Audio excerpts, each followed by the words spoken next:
guys, this is Justin with zZounds. Thanks so much for tuning into another episode of zZounds Live.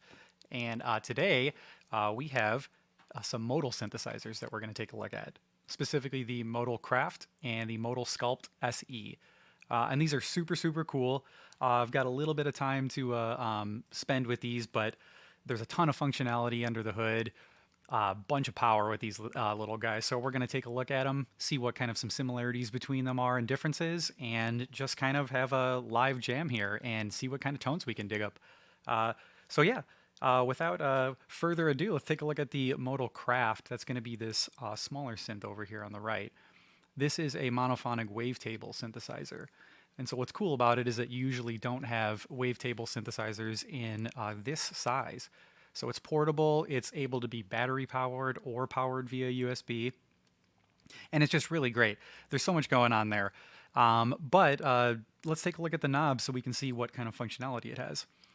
So right away, you're going to see all of these knob orientations here with a bunch of sub menus and sub features for each knob. Essentially, you have normal ADSR functionality of a synthesizer, so attack, decay, sustain, release. You're going to have resonance, your cutoff filter, a mix knob, but you also have two wave knobs here. And that's going to adjust our wave synthesis, and so you can play around with those and create some really cool interplay between those with the LFOs. And I'll probably get to that a little bit later. But you may have noticed on these knobs that there's a bunch of other blue menus on these. And this shift knob here, you're going to see me use a lot. The shift knob is going to control the alternate knob function for this synthesizer. And the same goes for the Sculpt over here as well. This one has the shift button over here, and it opens up the other functionality for the Sculpt Synth as well. But before I get ahead of myself, let's go to the CRAFTsynth, and I just have one of the presets loaded up. So I'm going to play that so you can hear how it sounds, and then we're going to kind of fudge around with some knobs here. So let's check out how it sounds. All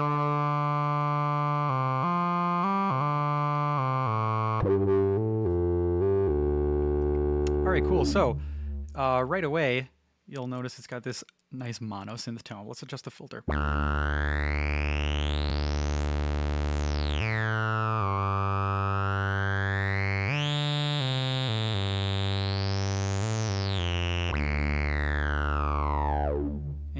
That was with the resonance up. Let's turn the resonance down. All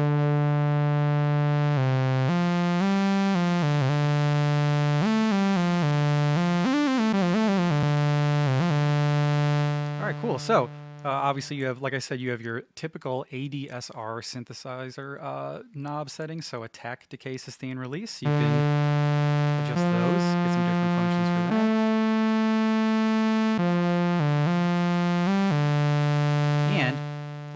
Glide as well. So if you hit shift and go over here to glide, you can get some portamento in there and get some cool sounds. So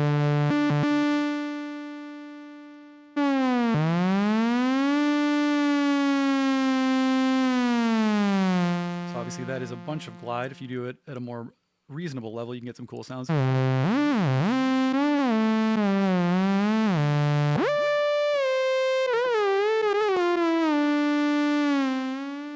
All right. So let's take a look at my favorite knob on the Craft. It's the spread knob. And what the spread knob essentially does is it takes the oscillators and actually moves them across the spectrum there. So you get these kind of polyphonic sounds with a monophonic synth. So let's check out how that sounds. So right away you'll notice that the spread knob is going to slightly detune the oscillators. That's a classic trick that people do with mono synths in order to kind of beef up a signal. You slightly detune it, and yeah, it just kind of gives it some fatness there. So you'll notice with the spread off, then there's that slight detuning starting. You'll notice it kind of starts getting gross detuning, but then it starts getting into the polyphonic mode. So you notice right there, I believe that is either a fifth or a third interval. And as you cycle through the spread knob, it'll cycle to different types of harmonies. So check it out. So there's your minor third. And let me remove that glide.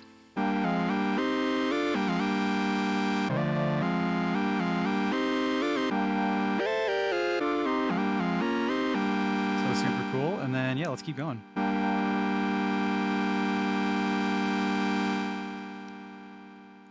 So that's a sixth.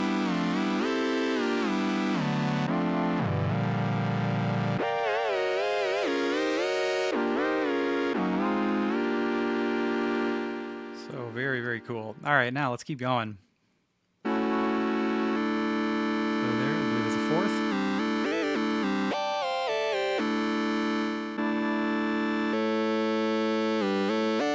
And then you'll notice it goes to multi-octave, so it doesn't have to be confined to the same octave. It actually spreads farther than that. So then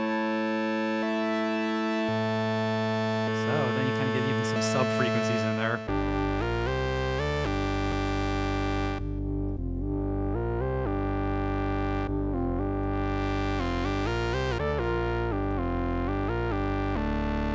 So very cool. You can get some pretty thick mono sounds that way, which is really great. And then again, once that spread knob goes all the way to the end. Very cool. So I believe that, in my opinion, that's one of the coolest features of this, because it kind of breaks it out of that mono synth mode and kind of gives you that polyphonic aspect, even though it's a mono wavetable synth. So moving on from there, let's take a look at some of the other functionality that it has, specifically the arpeggiator, because yes, believe it or not, this does have an arpeggiator and a sequencer in it, and it's just right here in this ARP sequencer button. So if you activate that, you can actually start triggering sounds this way. So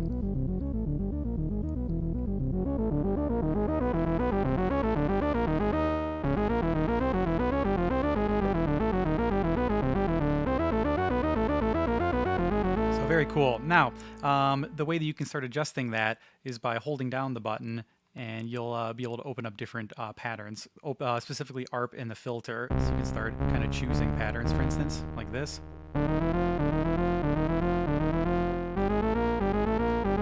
And then you can kind of experiment with that yourself and find ways to, you know, kind of create cool patterns or different directions of the actual arpeggiated notes. But easiest to do is to hold the ARP sequence button and just manually do it yourself on your controller. So if you hold that button, you can just pick whatever pattern you want. So, and then once you trigger a key, it'll do that pattern.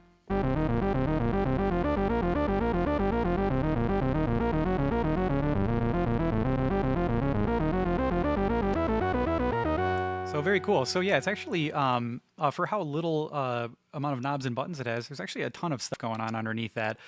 So very cool. But lastly, I wanted to mess around with the two wave knobs, wave 1 and wave 2, because those are really fun.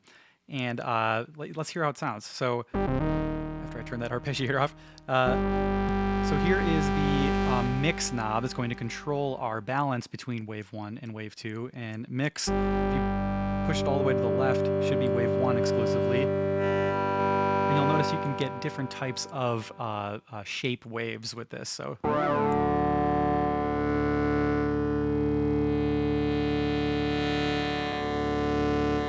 just going through the range, showing you what wave 1 can do. And then here's wave 2.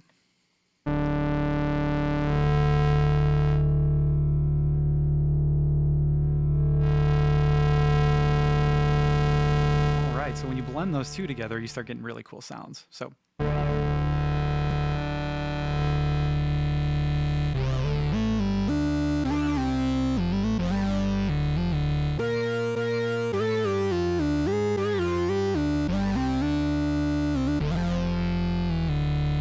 yeah, you can see how that can get much more interesting when you start using those LFOs and experimenting with them. So for instance, you could hold the LFO 1 button and adjust either the wave knobs or the mix knob, and that's going to oscillate even further. So if you do that, you can control this sub menu. So you can hear that pulse right there. You can adjust that.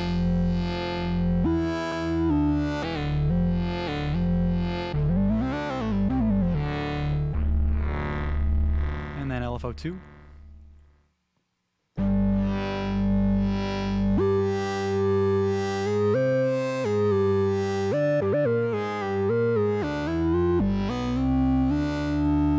So yeah, there's a ton of possibilities. You can adjust the rate, get those really swooshy LFOs, you know.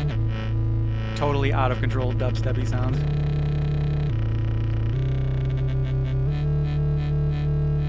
And then yeah, there's just a ton of things you can do with this. I couldn't spend enough time showing you guys all the functionality of this, so I'm gonna leave that for the craft, and we're gonna move over to the Sculpt Synth then and dive into this guy.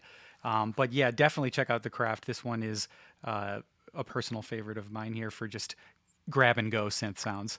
So I'm going to switch over to the Sculpt Synth now, so give me 1 second here.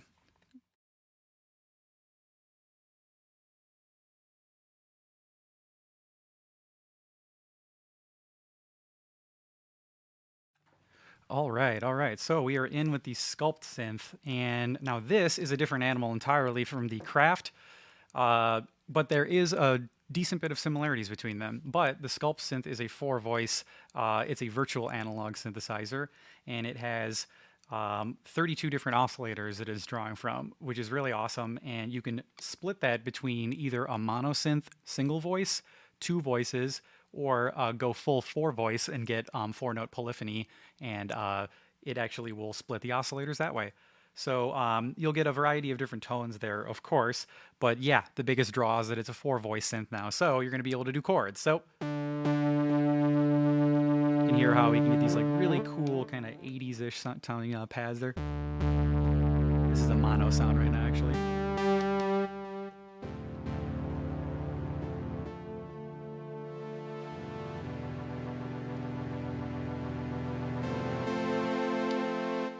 Hold on 1 second.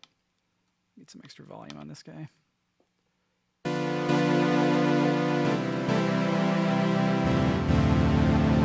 Big difference there, being able to do big chords. So with 4 notes, you can actually have a lot of different colors and timbres and just different vibes you can get out of that. So all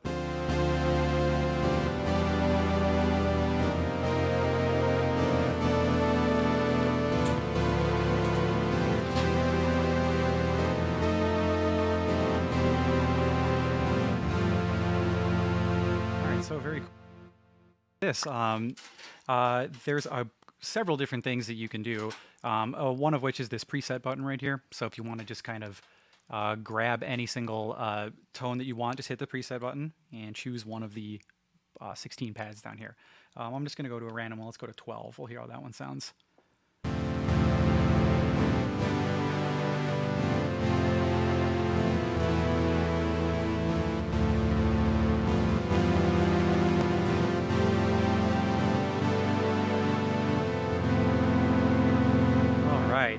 So let's get more specific with what this one can do. So the similarities between the two are that the ADSR is obviously the same, attack, decay, sustain, release. We've got our cutoff filter, and we have the 2 waves again, wave 1 and wave 2. We also have an arpeggiator and a sequencer, so we can do a little bit more with this one more easily than with the craft, but it does have an arpeggiator and a sequencer. Obviously, the octave buttons are nice and easy over here, so you can adjust your octave range. That's helpful. And this voice knob, that's what I was messing with earlier to change it from a monosynth to a polysynth sound. So if you hit the voice knob, you can access the different mono sounds like this. So you get those huge kind of fat mono synth sounds, or you can go duophonic and get 2 notes. If you try to do any other notes there, it'll kind of usually lock you out though, so it's only 2 notes at a time.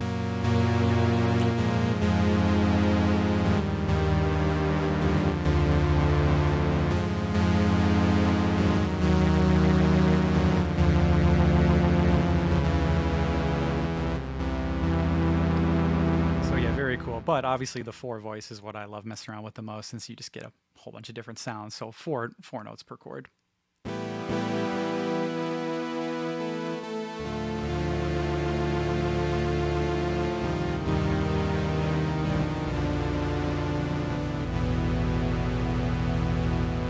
So yeah, let's dive into this one. Let's see what we can do with this. So first off, let's hear the filter.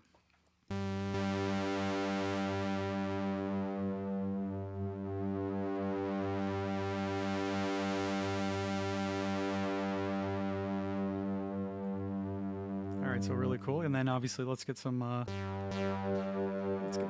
this.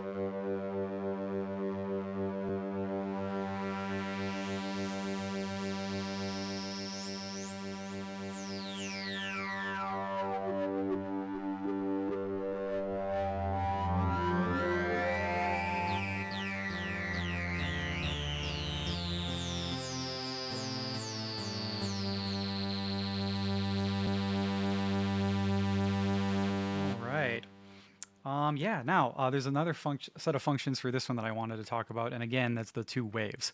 But this time, you can use this one as an FM synth or a frequency modulation synth. And so let's hear what that does. Specifically, it's going to control this wave 1 and wave 2 over here for reference. So you'll notice this mix knob, again, is going to control our blend between the two. If you want more of wave 1 versus wave 2, you turn the mix knob to the left. All the way to the left over here is going to be only wave 1. So this is what that's going to sound like. This is cool because that's just a kind of a pure, sine wave. And so as you cycle through the knob, you'll notice it'll cycle through different wave shapes. So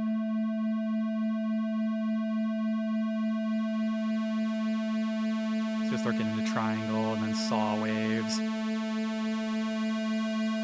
And then do a square wave. And then pulse width modulation at the end. You can do some pretty crazy stuff with that, but this is going to cycle through all your different tones. So let me give you an example. Here's just the dry synth tone, very the pure wave.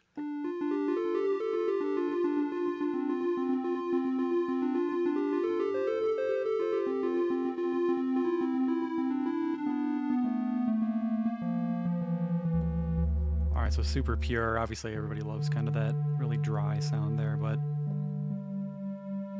let's move now over to the other waves. So more of a triangle wave.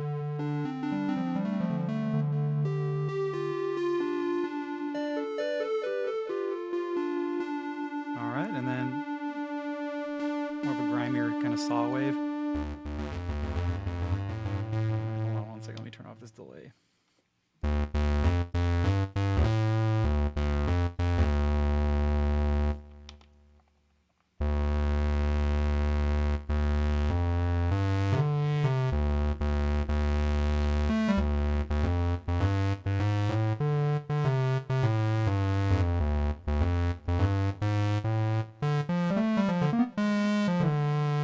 All right, so moving on, you can get more of that square wave tone, which also works really well for bass lines.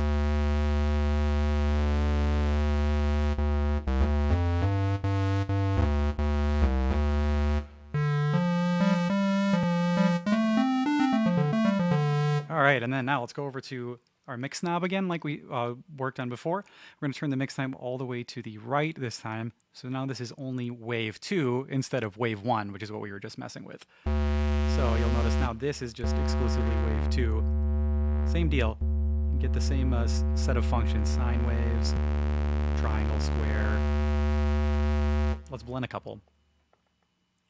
So moving to the mix knob again, if you put it in the center, that's when you have an even blend between wave 1 and wave 2. Now you start noticing that the waves start interacting with each other in really cool ways.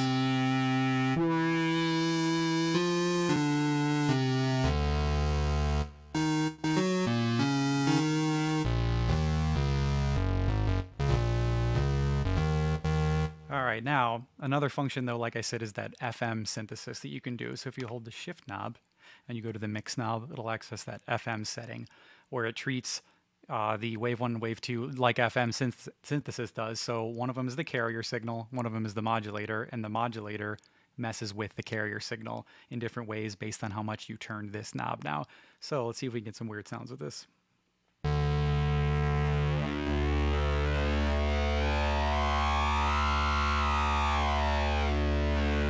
See all those harmonics opening up there? You get these really cool textures you can have a lot of fun with.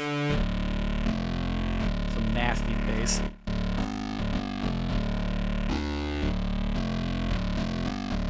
And if you want to have some more fun with it, we can detune just like we did on the CRAFTsynth by, again, going to our wave knob here with the shift button engaged, and then you can fine tune and kind of adjust it from there. So check it out.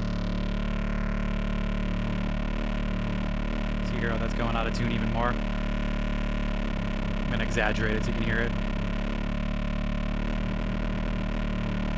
You just slightly detune it. Get those really like wompy bass lines.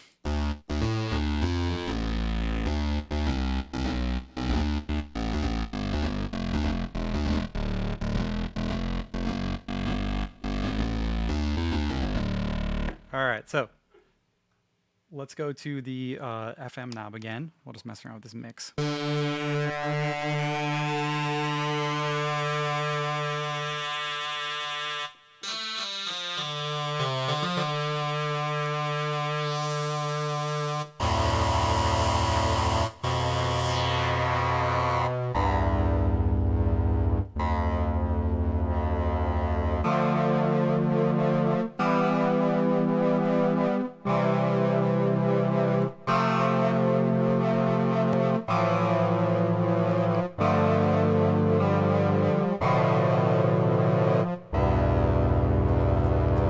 Very cool. Yeah, so you can hear all those kind of 80s sounds you can get with it, specifically, yeah, when you get in those upper ranges with the polyphony, those four voices. So yeah, there's a couple other things you can do. Modulate those LFOs even further if you wanted. Because yeah, we messed around with FM earlier, but the LFOs you can experiment with too. So if you throw in an LFO here, check it out. Let's see, let's go.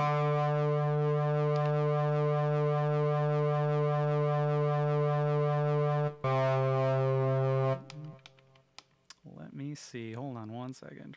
All right, for whatever reason, I am not able to get that LFO to work right now, but you can do a bunch of assigning and modulating of the LFO there. So that's the one thing I seem to have has eluded me right now. But yeah, let's just go and see a couple more sounds with this, specifically with this one's arpeggiator and sequencer as well. This one also has an arpeggiator and sequencer, but it's a little bit easier to use at times since there's more button functionality that's right up on the front panel. So let's take a look at it. Here's our arpeggiator over here. So if you click that button, you're in the arpeggiator mode, and let's just hear a chord here. So. All right, so really cool. You can obviously do some, you know, adjusting of your filters or whatever you'd like to do with it to get it sounding cool. All right, so I like that sound. I'm going to remove some decay on it to get it a little clicky.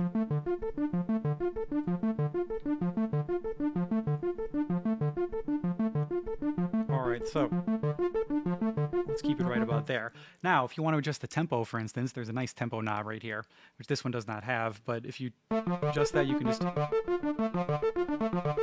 get those fast-moving sequences if you want, so, you know.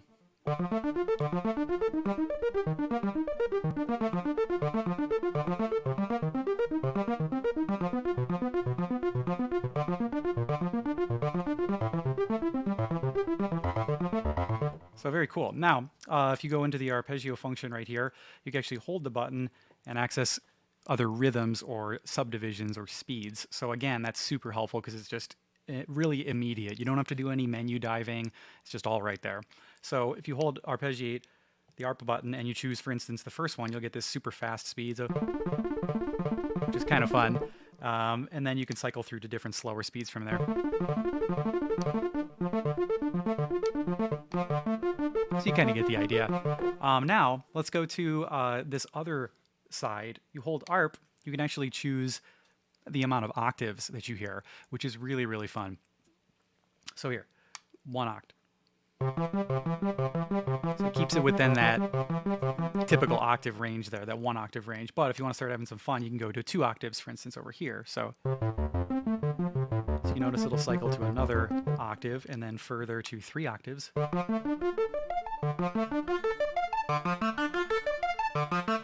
then if you increase that tempo,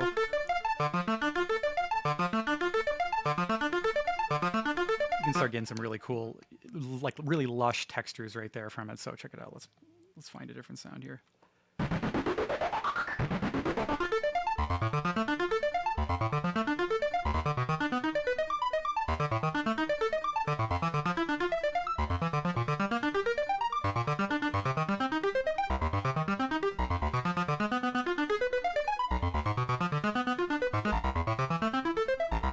So very cool. Yeah, I loved that one. I was messing around with that one for a while yesterday, just kind of holding pads out and hearing how it cycles through an entire 4 octaves of arpeggiation, which is really cool.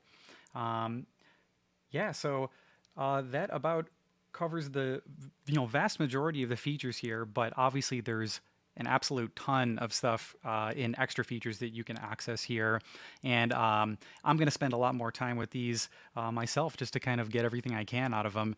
But yeah, I hope this was helpful to kind of do this sort of deep dive here with this. And I'd highly recommend checking these out. This is, again, the Modal Craft, and this is the Modal Skulpt SE synth. And yeah, as always, guys, thanks so much for tuning in. And please be sure to check out zZounds.com to check out our selection of modal synths. And again, I'll see you next time. Thanks for watching.